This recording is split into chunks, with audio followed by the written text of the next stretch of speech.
chegamos nesse momento histórico. Justamente porque essa primeira aula vai ser uma aula de contexto histórico. E aí, qual o ponto aqui? Você não cair de paraquedas nesse vídeo e não ficar, meu Deus, o que está acontecendo? Isso aqui é uma série de aulas, uma sequência de um passo a passo, em que nós vamos aprender a sujar as nossas mãozinhas com sistemas web. Ou seja, esse aqui é um curso de desenvolvimento e eu espero que ao final dele muita coisa tenha se clareado na nossa cabeça. Mas até chegarmos lá, tem chão. Tem muito chão. Vamos desenvolver um sisteminha.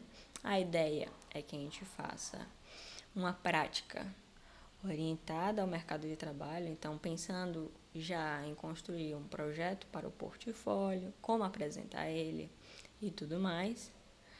Mas enfim, não vou chegar nessa parte mais palpável agora.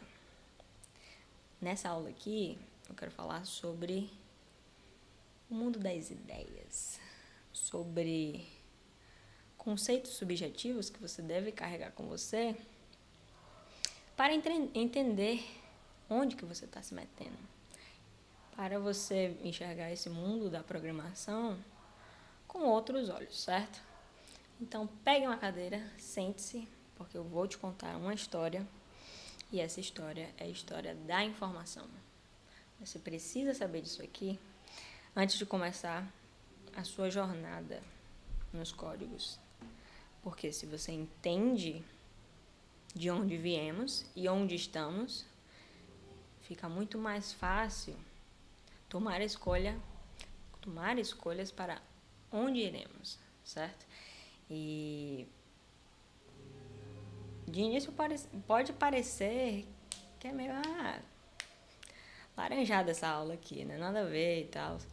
Mas você vai ver que ter o entendimento e ter uma visão mais ampla sobre o que está ocorrendo no mundo, sobre o que ocorreu, sobre o rastro que deixamos, isso ajuda muito a gente a tomar escolhas para o nosso futuro, e isso inclui a nossa carreira. Ou seja, se você tem uma visão histórica, você nitidamente não deve mais apto a escolher qual a tecnologia que você quer aprender, para qual lado você quer ir. Você não fica aprendendo uma tecnologia por vez sem saber direito o que é que você está fazendo. Você se torna uma pessoa orientada a problemas e soluções. O que é que isso quer dizer? Que quando você aprende uma linguagem, você está preocupado em entender o contexto dela, em que momento da história ela surgiu. E para você responder essa pergunta, você precisa responder outras duas antes, que é: qual é o problema que essa tecnologia resolve e quais as brechas que ela deixou ao resolver esse problema. Porque são essas brechas que outras tecnologias que vão surgir depois irão se aproveitar para evoluir, e é assim que o nosso mundo segue, entendeu? Então, veja, se estamos em um momento em que você já entra nesse universo da programação defasado, ou seja, você nunca vai estar alinhado ou atualizado ou, vamos dizer assim, pau a pau com a velocidade que as coisas mudam, que novas coisas surgem, que novas tecnologias são criadas, etc. Então, dada essa desvantagem que você já tem, você precisa aprender a tomar as escolhas, porque são as escolhas que você vai tomar que irão minimizar ao máximo arrependimentos, sensação de estar perdido, etc. e tal, né? Então, o rolê dessa aula, vamos deixar de enrolação aqui e vamos falar um pouquinho sobre de onde é que veio tanta informação? Por que o mundo hoje é puramente informação? Tudo está se convertendo em informação, e o que ainda não virou informação, quando eu digo virou informação, eu estou dizendo o que ainda não foi para o digital, vai acabar indo mais cedo ou mais tarde. É só uma questão de tempo, porque essa já é uma tendência e você não pode ir contra ela. Ela não vai parar de acontecer. Então, ou você se adequa e entende o que está rolando, ou você vai acabar ficando para trás. Então, bora lá. Isso aqui, pensa nisso aqui como uma linha do tempo. E o primeiro ponto da nossa linha do tempo é quando a nossa vida em sociedade, nossa vida em conjunto, na verdade, ela era bem primitiva e a única forma de comunicação que nós tínhamos era a fofoca. Essa era a informação que a gente carregava. Então, não tínhamos estruturas linguísticas elaboradas, sofisticadas, bem organizadas e cheia de regras e normas para a gente seguir e se organizar. A gente falava de forma informal e desenvolvíamos ali nossos próprios signos, nossos próprios jeitos de falar, mas a nossa relação com a comunicação era bem limitada nesse ponto, certo? A fofoca, ela permanece até hoje, claro, mas ela foi dando espaço a coisas mais sofisticadas, como, por exemplo, aos livros. Os livros surgiram ali por volta de 3.500 a.C. E a partir desse ponto, meu amigo, você pensa, éramos sociedades não, éramos grupos de pessoas que sabiam se comunicar de uma forma bem capenga uns com os outros. E aí a gente começou a estruturar uma língua, a gente começou a organizar um sistema linguístico e regras, e isso permite a democratização. Quando você cria muitas regras sobre algo, você dificulta a individualização daquilo ali, mas você facilita o entendimento por uma maior parcela de pessoas. Então, isso foi fundamental para que a nossa relação com a informação evoluísse. A gente começou a pegar as ideias, as coisas que paravam na nossa cabeça e a colocar elas externamente, armazenar elas dentro de livros e guardar. Aquele livro ali, às vezes, se permanecia por gerações, séculos. Então, existem livros que permanecem até hoje, que são de muitos anos atrás. Então, perceba que a informação, ela ganhou um fator de certa atemporalidade, porque ela poderia ser depositada em um livro e poderia ficar ali por um bom tempo, desde que aquele livro não fosse comprometido, certo? Então, o que rola? No século XI, aí a gente já tem outra questão. Vale lembrar, no início da invenção dos livros, eram pouquíssimas as pessoas que se relacionavam com essa nova forma de lidar com a informação. Ou seja, eram pouquíssimas as pessoas alfabetizadas que sabiam ler e escrever. Entendeu? E com o passar do tempo, isso foi se popularizando e se democratizando. Graças às regras, né? Pensa que se a gente ficasse mudando a cada ano nossas regras de linguagem, esse processo demoraria ainda mais. Então, voltando aqui, no século XI, a gente teve o advento da mídia impressa, ou seja, os jornais. O homem, ele se juntou com a máquina e ele começou a pegar aquele esforço que ele tinha que despender para escrever um livro e se limitar a um número muito pequeno de cópias simplesmente transpôs essa barreira, deu esse trabalho para uma máquina, e a máquina ali facilmente conseguia fazer o trabalho que um homem levaria, sei lá, uma semana, um mês, muito tempo para realizar. Sem falar de que liberamos nossas mãos para fazer outras coisas. Nos livramos de alguns problemas de escrita, né? Adquirimos outros posteriormente. Meio que trocamos o lápis pelos teclados de hoje, né? Porém, naquela época, ninguém vislumbrava esse futuro. Então, foi toda vez que um homem ele cria uma invenção que permite que ele não se debruce naquela atividade por muito mais tempo, ele acaba ficando livre para pensar em outras coisas, desenvolver outras coisas, se ocupar com outras coisas e evoluir mais, entendeu? E é por isso que a gente vai ver que de um ponto para o outro, nessa linha do tempo, o intervalo ele fica cada vez menor. Porque as tecnologias que nós vamos inventando e criando, elas acabam sendo serviçais ao nosso favor. Os livros, a gente poderia chamar como uma tecnologia, entre aspas. As máquinas de impressão, poderíamos chamar também.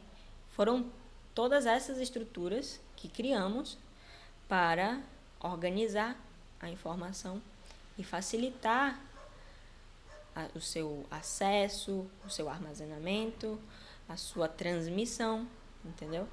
Então, vá se acostumando, porque o termo informação, ele vai se repetir muito se você acabar seguindo essa carreira. E ele provavelmente só vai mudar para dados. Dados, no final das contas, acaba representando a informação. Mas por isso que é importante você entender a história, o contexto de onde viemos e onde é que estamos hoje. Porque independente de você virar um dev, front-end ou back-end, você vai ter que lidar com a informação. E eu acho que lidar com a informação vai muito além do que você bater o seu ponto no seu trabalho, fazer o seu código ali e sair. Vai da forma como você administra tudo que você aprende, da forma como você define metas para você mesmo, e isso inclui metas profissionais, como pessoais também. Tudo, o tempo todo, você está lidando com informação. Então, eu acho fantástico ensinar programação, porque ela também é uma forma de você interpretar a sua percepção da sua vida. Porque você começa a ver as coisas de um jeito mais abstrato ainda.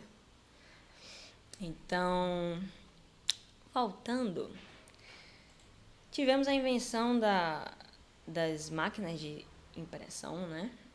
E um pouco depois surgiram a TV e o rádio para potencializar isso aí. Então, o que aconteceu? Os livros, eles permitiram que a gente atemporalizasse o conhecimento. A gente armazenasse ele ali numa página e aquela página se seguisse por anos, certo? Mesmo a gente morrendo depois e tal, aquelas ideias que ficavam vagando por aí, apenas em forma de fofoca, de forma descontrolada, porque uma coisa é você contar uma notícia para uma pessoa, aquela pessoa contar para uma outra pessoa, que vai contar para um terceiro, um quarto, quinto. Quando chegar no final, é o efeito do telefone sem fio. Outra coisa é você colocar em um lugar que ninguém vai alterar. E aquilo permanece daquele jeito. Sempre, para todo mundo que for pegar o livro e ler aquela informação. Então, a informação também ganhou confiabilidade com os livros. Com as bancas de revista, não. Com as mídias impressas, os jornais, etc., ela ganhou velocidade. Por quê? Nós começamos, graças a Deus, nós começamos a produzir a informação em uma escala maior. Não vou nem dizer larga escala, mas em uma escala maior do que a gente conseguia antes. Porque antes a gente era limitado à nossa própria fisiologia, entendeu? Não tínhamos máquinas para isso. Quando inventamos as máquinas, essa velocidade aumentou drasticamente, porque era só você apertar um botão ali e a máquina imprimia várias letras que você demoraria horas para escrever. Então, ganhamos velocidade nisso aí. E a partir desse ponto do século XI, com o surgimento das bancas, também começou a surgir, principalmente com o advento do rádio e da TV, uma cultura de se manter informado. Pensa, isso é algo muito interessante. A gente tende a projetar a nossa forma de ver a vida em toda a linha do tempo, quando a gente para estudar ela. Só que, na verdade, a nossa forma de ver a vida é uma consequência de tudo que ocorreu.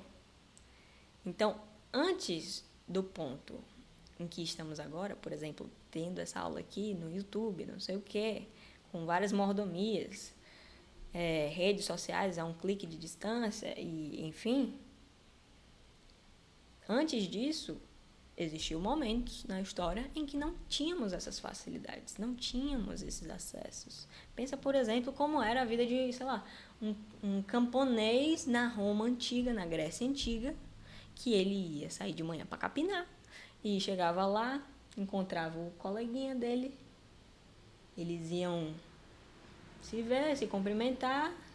Mas você já pensou o que é que eles iam falar entre si? O que é que eles iam conversar? Qual seria o assunto? Aquilo ali seria totalmente condicionado ao contexto deles. Então, com isso eu quero explicar que essa cultura de estar informado, de pegar o celular o tempo todo, ver o que está acontecendo, de abrir um jornal, que é coisa mais, por exemplo, de quem tem seus 40, 50 anos, o hábito de ver jornal, de se atualizar sobre o que está acontecendo na sua cidade, no mundo. Isso teve uma época que isso não existia, ou pelo menos não era tão popular assim, entendeu?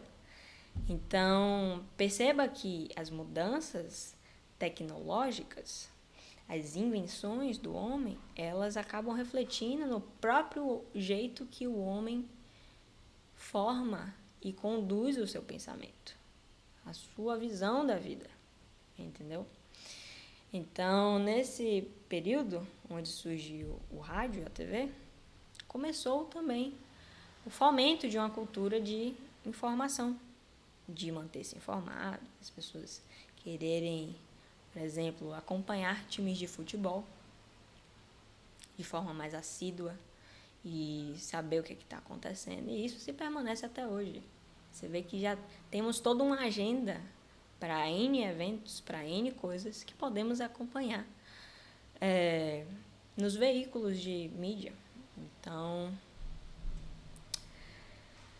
chegamos aonde estamos agora. E perceba aqui mais uma vez, isso aqui antes de 3.500 antes de Cristo, muito tempo para lá de Bagdá, a gente teve um gap aqui que eu nem sei mencionar.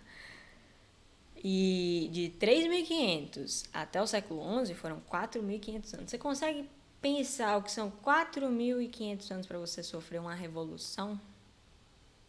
E sim, essas invenções, elas fomentaram revoluções.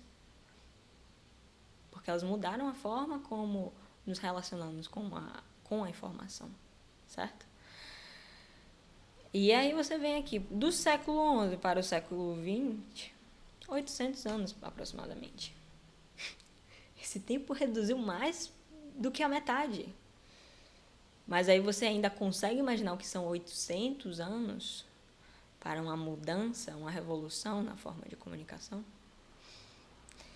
E aí temos do século XX ao século XXI, menos de 100 anos.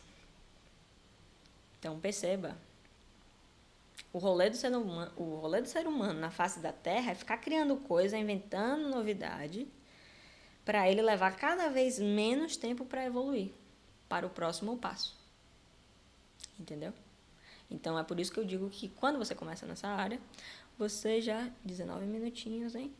Você já começa defasado e você precisa aceitar isso. Você não vai entrar no YouTube e assistir todos os vídeos que tem lá, cara. Você não vai aprender todas as linguagens de programação, não. Você não vai saber fazer tudo. Você precisa aprender a escolher. E para aprender a escolher, você precisa conhecer aonde é que você está se metendo, entendeu? Você não pode ser só um papagaio que fica reproduzindo código. Isso é muito importante no início, quando você não entende muito bem como é que funciona. Você vai ter que copiar mesmo e vai na fé, cara, e não sei o quê. Mas vai chegar um ponto que aquilo ali você já memorizou, você já está entendendo um pouquinho, e você precisa ir mais a fundo e conhecer mais sobre, aprofundar mais a sua relação com a informação, se você quiser ir adiante, entendeu? E agora, onde é que estamos? O dia a dia do jovem. São pessoas que não saem do computador. Estamos criando uma relação de indivíduos com problemas na cervical, inclusive monitore a sua. Faz bem, vá num ortopedista. E perceba, cara, inventamos os memes. Nossa comunicação, ela consegue ocorrer só com figurinhas, se você deixar. Temos o Instagram, que é frequentemente utilizado para os jovens, e o Facebook, que já virou a rede social dos quarentões. Mas o Facebook também já foi uma rede social de jovens, então perceba, isso também vai mudando. Daqui a pouco o Instagram, a gente nem sabe qual vai ser o público-alvo dele. A galera tá migrando pro TikTok. Tudo tem a ver com a forma com que a tecnologia ela chega na nossa vida, ela faz a gente se acostumar, ela muda o nosso jeito de pensar, a gente reage a isso, cria novos comportamentos, procura novas formas de fazer a coisa e construímos em conjunto com a tecnologia uma nova forma de viver, entendeu? Nos adaptamos, basicamente. E hoje tudo é na frente de um programa. Por quê? Isso não é ruim. Programas economizam tempo e tempo é dinheiro.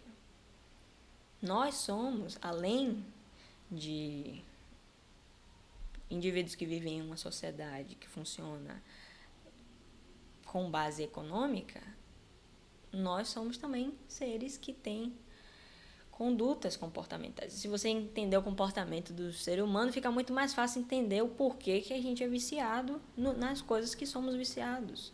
Em fazer tudo por programas. A gente não sabe nem mais fazer uma conta de cabeça direito. Qualquer pergunta que a gente tem, a gente bota no Google. Por quê? Porque queremos sempre economizar energia.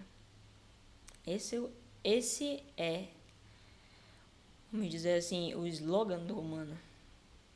E isso não é só um machismo, não é uma interpretação mediante aos acontecimentos que eu coloquei aqui. A nossa biologia funciona dessa forma, sempre buscando economizar energia. E é natural que isso se reflita na nossa forma de pensar e de criar soluções, entendeu? Então, já estamos quase finalizando aqui. Tenha em mente que, por mais que seja lindo e interessante refletirmos de onde viemos e a quantidade de vícios que desenvolvemos e o quanto ficamos mais preguiçosos e mais folgados com toda essa tecnologia ao nosso redor, é interessante também não romantizar muito as coisas e se tornar um saudosista, porque, no final das contas, uma pessoa com poder de escolha, ela não vai optar por tecnologias, não, por formas de fazer uma atividade que são mais retrógradas do que a que ela pode fazer, entendeu? Então, se ela avalia 2 jeitos de fazer uma coisa, ela vai categorizar esses jeitos como um mais prático, um menos prático, um que gasta mais energia, um que gasta menos energia, e ela sempre vai optar pelo que gasta menos energia, pelo que economiza mais tempo. Isso é natural, isso é instintivo, certo? É bom você não deixar isso te cegar e sempre ter isso em mente para você monitorar os seus próprios vícios, mas também não se perca na romantização de que estamos perdidos por causa da tecnologia, porque isso é tudo uma questão de percepção. Se você buscar entender, ir mais a fundo, naturalmente o seu nível de consciência a respeito vai melhorar e você vai poder tomar decisões melhores, como, por exemplo, passar menos tempo na frente de uma tela ou escolher melhor com quais ocupações, quais sites, quais programas você vai gastar o seu tempo, entendeu? Então, o caminho nunca é a censura, é olhar e falar, não, isso aí não presta, só dá merda. O caminho é você conhecer, entender os prós e os contras da informação, dos programas, daquilo que eles resolvem na sua vida, dos problemas que eles causam, porque a partir daí nós podemos trabalhar para resolver esses problemas, entendeu? Deixa eu ver se teve mais alguma coisa aqui que eu não pontuei. Esse é um aspecto importante. Se você parar para pensar, os programas, eles nada mais são do que uma evolução natural das empresas. Porque o que é uma empresa? É uma pessoa que parou, olhou em sua volta, identificou um problema e começou a trabalhar em uma solução para resolver esse problema de forma manual, entendeu?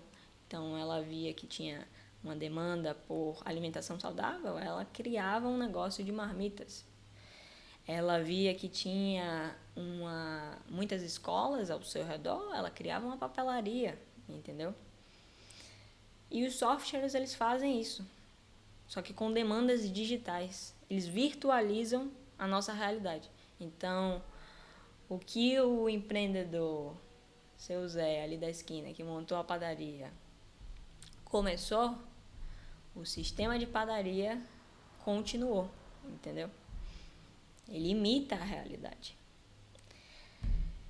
E é por isso que aprender a programar hoje é como se você estivesse aprendendo a escrever lá em 1300, porque está, sim, se democratizando. Cada vez mais pessoas entram nesse meio. As crianças já estão começando a aprender programação na escola.